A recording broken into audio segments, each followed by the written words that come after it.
Hey everyone, I'm Riot Phroxzon. And I'm just a Capybara.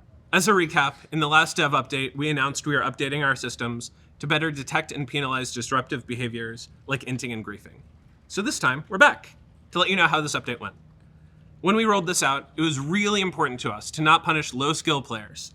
Their play is sometimes hard to distinguish from players who intentionally lose in higher skill games, so we were a bit conservative with our rollout. To date, the detections have a 99.95% accuracy rate.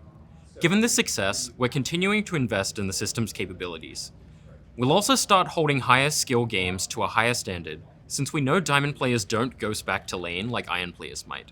So we'll start punishing more aggressively in those instances. Additionally, we're significantly increasing penalties for repeated leavers and toxic keyboard warriors.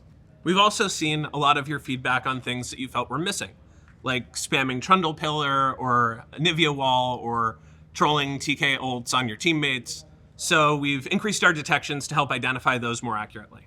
At the time of recording, we're targeting these changes to go live with patch 25.11. Beyond this, we're also revising our current approach on ranked restrictions.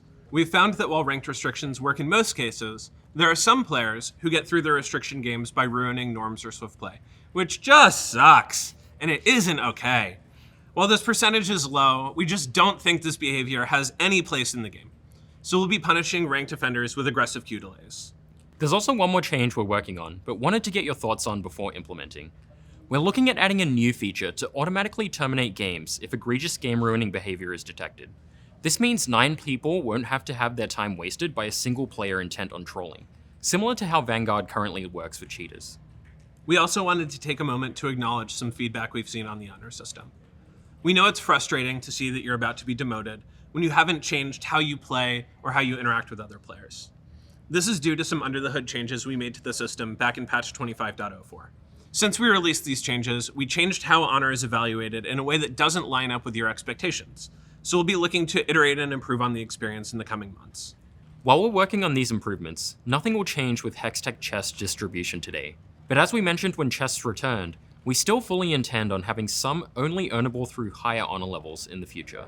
But we have to get the system right before doing that. We know having positive players in your games is something all of us care a lot about. So expect to hear more from us about honor in a future dev update later this year. Until then, thanks for staying positive. And if you're not, prepare to be eliminated.